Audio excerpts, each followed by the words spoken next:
26 जनवरी 1950, आज से ठीक 76 साल पहले सुबह के 10:18 हो रहे थे। दिल्ली के इरविन स्टेडियम में जब तिरंगा लहराया गया तो आसमान 21 तोपों की सलामी से गूंज उठा था। वो ऐलान था कि भारत में कोई राजा नहीं, कोई रैंक नहीं, अब यहाँ सिर्फ संविधान का राज होगा। उस मंच पर भारत के सबसे बड़े सितारे मौजूद थे। एक तरफ देश के पहले राष्ट्रपति डॉक्टर राजेंद्र प्रसाद थे, दूसरी तरफ नए भारत का सपना देखने वाले पहले प्राइम मिनिस्टर पंडित जवाहरलाल नेहरू थे और देश को जोड़ने वाले भारत के पहले डिप्टी प्राइम मिनिस्टर और होम मिनिस्टर सरदार वल्लभ भाई पटेल थे और उनके कंधे से कंधे मिलाकर बैठे थे सेकुलर इंडिया की पहचान पहले एजुकेशन मिनिस्टर मौलाना अबुल कलाम आजाद। इन सब के बीच वो शख्स भी खड़ा था जिसने इस दिन को मुमकिन बनाया, बाबा साहेब भीमराव अंबेडकर। और गवाह बनने के लिए मौजूद थे भारत के पहले चीफ गेस्ट, इंडोनेशिया के पहले प्रेसिडेंट डॉक्टर सुकरोडो। उस दिन सबने मिलकर ये वादा किया था कि इस देश में इंसाफ सबका होगा, चाहे वो किसी भी धर्म जाति का हो। वादा था कि मस्जिद की अजान और मंदिर की घंटी की आवाज का हक बराबर होगा। वादा था कि दलित का पसीना और ब्राह्मण की सियाही की कीमत एक होगी। वादा था कि आदिवासियों को अपने ही घर जंगल में घुसपैठिया या नक्सली नहीं कहा जाएगा। वादा था कि अगर देश के किसान खुशहाल होंगे तभी भारत असली मायनों में रिपब्लिक होगा। और वादा था कि सभी धर्मों के लोग आपस में भाई भाई होंगे। 76 साल पहले ये शब्द मौलाना अबुल कलाम आजाद का भरोसा था, ये पंडित जवाहरलाल नेहरू का विजन था और बाबा साहेब भीमराव अंबेडकर की वो ढाल थी जो हर कमजोर को बचाने वाली थी। लेकिन आज 76 साल के बाद जिस संविधान ने कहा था कि हम सब एक हैं, आज उसी देश में अगर वो मुसलमान है तो बुलडोजर तैयार है, दलित है तो अपमान, और अगर आदिवासी या किसान है तो लाठी तैयार है। लेकिन अगर वो सिस्टम का अपना है तो कानून सो जाता है, और अगर सरकार का विरोध करे तो वो देश द्रोही हो जाता है। आज देश में 2 संविधान चल रहा है, एक वो जो बाबा साहेब अंबेडकर ने लिखा था और एक वो जो सिस्टम ने खुद बनाया है। हर 26 जनवरी की तरह इस 26 जनवरी भी सारे जहां से अच्छा गीत गाया जाएगा। क्या वाकई सब कुछ अच्छा है? चलिए देखते हैं।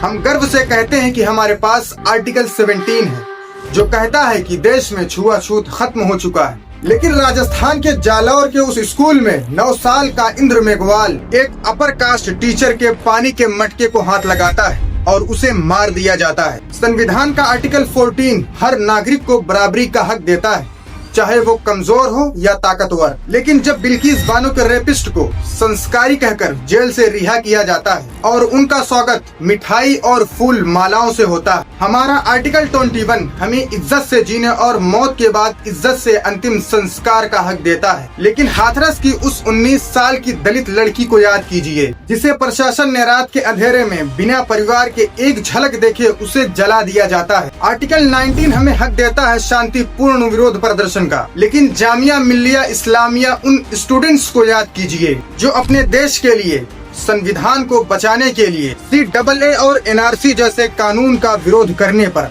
UAPA लगाकर उन स्टूडेंट्स को जेल में डाल दिया गया। और लखीमपुर खीरी में उन किसानों को याद कीजिए जो अपने हक के लिए शांतिपूर्ण विरोध प्रदर्शन कर रहे थे। उन्हें गाड़ी से कुचला गया जिसमें 8 लोगों की मौत और 10 लोग घायल हुए थे। संविधान का 5th और 6th शेड्यूल आदिवासियों को उनके जमीन पर और संस्कृति की सुरक्षा देता है, लेकिन हसदेव के जंगल को कारपोरेट के लिए काट देना और आदिवासी महिलाओं के कपड़े उतारकर रोड पर घुमाना और उनके साथ रेप करना ये दिखाता है कि कानून की ये ढाल अब टूट चुकी है। संविधान का आर्टिकल 15 कहता है कि ये देश अपने किसी भी नागरिक के साथ उसका धर्म, जाति या नस्ल के आधार पर भेदभाव नहीं होने देगा। लेकिन याद है जयपुर मुंबई एक्सप्रेस का वो हादसा जहाँ एक RPF कांस्टेबल ने नाम पूछकर दाढ़ी और हुलिया देखकर गोली मारी, और मणिपुर में जाति और समुदाय की वजह से 2 महिलाओं के उनके कपड़े उतारकर भीड़ के हवाले कर दिया गया क्योंकि वो एक खास समुदाय की थी। आर्टिकल 300A के जरिए हमें ये प्रॉपर्टी राइट देता है, बिना कानूनी फैसले के सरकार आपकी जमीन या आपका घर नहीं छीन सकती। लेकिन हरियाणा नूह दंगे के बाद